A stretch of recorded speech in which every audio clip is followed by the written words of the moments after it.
साईं ॻाल्हि कंदा त कंहिं मुल्क में हिकिड़ो बादशाह हुकूमत कंदो हो। बादशाहनि जो त बादशाह पाण ख़ुदा ताला आहे, पर ही बि दुनिया जे हिकिड़े टुकड़े जो बादशाह हो। उन बादशाह जी नाले जी त का ख़बर कोन्हे, लेकिन कहाणी में लिखियलु आहे त रूम मुल्क में हिकु वॾो बादशाह हुकूमत कंदो हो। उन बादशाह खे वेठे वेठे अजीब ख़्याल ईंदा हुआ, अजीब ख़्यालात ईंदा हुआ। हिकिड़े ॾींहुं बादशाह दरबार में वेठो हो त अचानक बादशाह खे हिकु अजीब ख़्यालु आयो। बादशाह खे ख़्यालु आयो त कामयाबी जे राज़ जी तलाश कजे, कामयाबी जी राज़ जी तलाश कजे।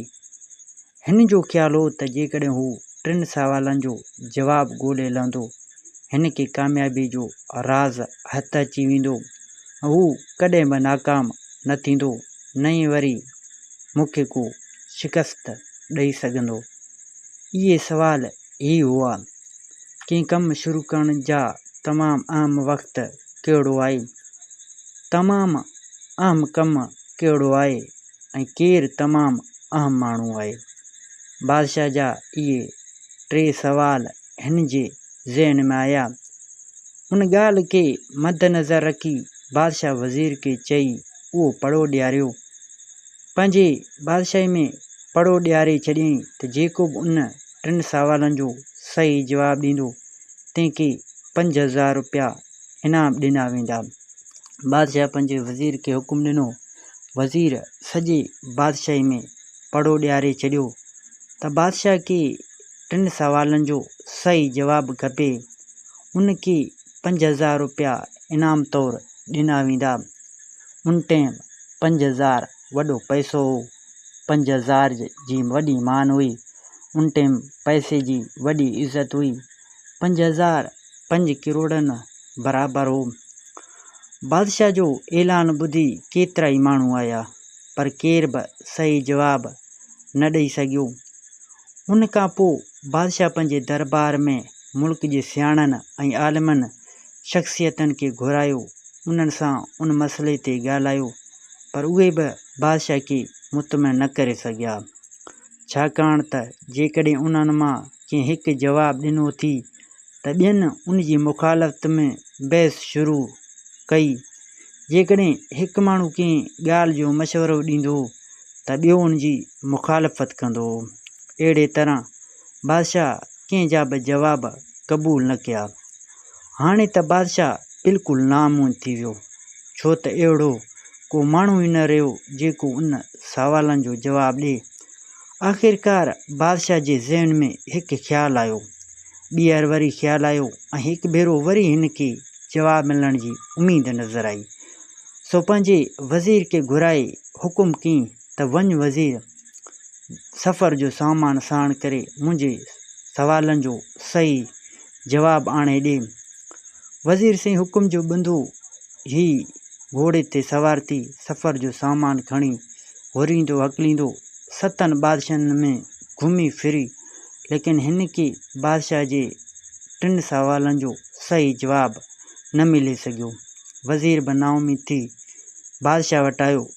बादशाह खे चयईं त बादशाह सलामत, तव्हांजा इहे 3 सवाल तमामु मुश्किल आहिनि। इन्हनि सवालनि जो जवाबु 7 बादशाहनि में मूंखे न मिली आहे। सो हाणे मूंखे वधीक आज़ार में न विझो, न त आऊं पाण खे मारे ख़तमु कंदुसि। 7 बादशाहनि जे सफ़र खां पोइ हींअर बिल्कुलु मां हली बि नथो सघां, ऐं एॾी सफ़र करण खां पोइ बि तव्हांजा सवाल न मिली सघिया। बादशाह वज़ीर जो ॿुधी सो पाण में वीचार करणु लॻो, पंहिंजे ज़हन में वीचार करणु लॻो। सो बादशाह खे वरी हिकु ख़्यालु आयो। बादशाह जे महल खां थोरो ई परे जंग में हिकु झूनो ऐं सियाणो दरवेश रहंदो हो। बादशाह जे महल खां थोरो परियां हिकु झंगल हो। उन में हिकु सियाणो अला सिफ़त दरवेश रहंदो हो, जंहिंजी वाखाण सॼे मुल्क में पकड़ियल हुई। बादशाह पाण बि उन बुज़ुर्ग जी तारीफ़ ॿुधी हुई, उन खां सलाह वठणु चाही, पर मुश्किल ॻाल्हि इहा हुई त उहो अमीरनि माण्हुनि सां मिलणु न चाहींदो हो। उहो अला सिफ़त दरवेश अमीरनि माण्हुनि सां मिलणु बिल्कुलु पसंदि न कंदो हो, न ई वरी उन्हनि खे पसंदि करे मिलंदो हो। आख़िरकार बादशाह उन मसइले जो बि हल ॻोल्हे लधो। हिन मेरा ऐं चतियूं लॻियल कपिड़ा पाता ऐं दरवेश सां मिलण लाइ रवानो थियो। बादशाही वॻो लाहे, मेरा ऐं चतियूं लॻियल कपिड़ा पाए अला सिफ़त दरवेश जे मिलण लाइ उन झंगल ॾांहुं रवानो थियो। वेझो पहुची हिन पंहिंजे नौकरनि खे पुठियां बीहारियो ऐं सिधो दरवेश जे झोपड़ी ॾांहुं रवानो थियो। उन वक़्तु दरवेश पंहिंजे झोपड़ी जे अॻियां ज़मीन खोटरी रहियो हो। पोड़ो तमामु झूनो ऐं कमज़ोर हो। अला सिफ़त पंहिंजे झोपड़ी जे अॻियां ज़मीन खोटरे रहियो हो ऐं पोढ़ापे जे करे झूनो ऐं कमज़ोर ॾिसण में आयो। तमामु ॾुखियाई सां साह खणी रहियो हो, जंहिं करे जल्दी जल्दी आरामी साह पटण लाइ बीठो थी त बादशाह आजिज़ी सां दरवेश खे अर्ज़ु कयो, साईं, आऊं परे खां 3 सवालनि जो जवाबु वठणु आयो आहियां। कंहिं कमु शुरू करण जो अहम वक़्तु कहिड़ो आहे? तमामु अहम कमु कहिड़ो आहे? तमामु अहम माण्हू केरु आहे? इहे 3 मुंहिंजा सवाल आहिनि। हाणे महिरबानी करे मूंखे इन्हनि 3 सवालनि जो जवाबु ॻोल्हे ॾे ऐं मुंहिंजी मदद कर। दरवेश बादशाह ॾांहुं को बि ध्यानु न ॾिनो ऐं पंहिंजे कमु जारी रखियो।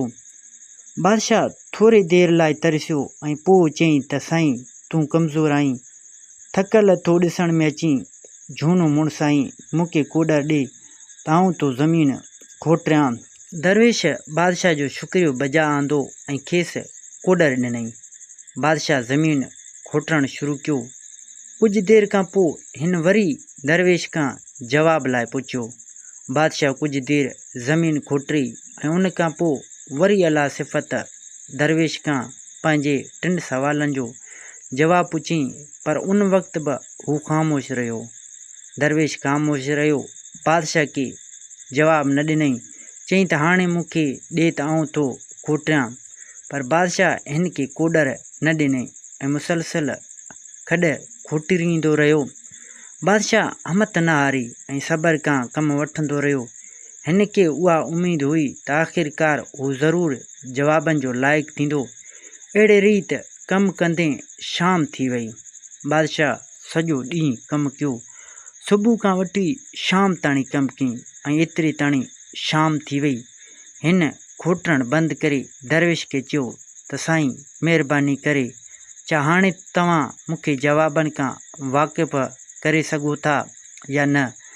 दरवेश वरी बि जवाबु न ॾिनो ऐं हिकु तरफ़ मुंहुं करे इशारो कयईं। बादशाह हिकु वॾे ॾाढ़ी वारो माण्हू पाण ॾांहुं डुरोड़ींदो ॾिठो। बादशाह परियां निहारे त हिकु वॾी ॾाढ़ी वारो हमराह बादशाह ॾांहुं डुरोड़ंदो हिन पंहिंजे तरफ़ ईंदो ॾिठो, जंहिंजे साॼे हथ में हिकु खंजर हो, हिकु नेज़ो हो। जॾहिं हू माण्हू हिन जे वेझो पहुतो, बादशाह जे वेझो पहुतो, त हेठि ज़मीन ते किरी पियो, बेहोश थी वियो। उन खां अलावा उन खे रतु बि वही रहियो। बादशाह पंहिंजो कपिड़ो विछाए बादशाह उन खे अंदरि झोपड़ी में खणी वियो। हिन खे ज़मीन ते लेटाए जल्दी रतु बंदि करण जो बंदोबस्तु कयो। बादशाह रूमाल फाड़े उन वॾे ॾाढ़ी वारे शख़्स जी रतु बंदि करण जी कोशिशि कयो ऐं संदसि ज़ख़्म ते पटी ॿधी। तकलीफ़ जे करे हू माण्हू जल्दी सुम्ही पियो। उन टाइम राति थी चुकी हुई। बादशाह बि तमामु घणो थकिजी पियो हो, छाकाणि सॼी ॾींहुं हिन कोडर वायो, सो बादशाह बि तमामु घणो थकिजी पियो हो। दरवेश हिन खे राति तरसण जी सलाह कई त बादशाह हिन जी महिरबानी तमामु ख़ुशी सां क़बूल कई। दरवेश हिन खे खाधो ॾिनो ऐं सुम्हण लाइ कखनि वारो बिस्तरो ॾिनो। बादशाह खाधो खाई उन कखनि वारे बिस्तर ते सुम्ही रहियो।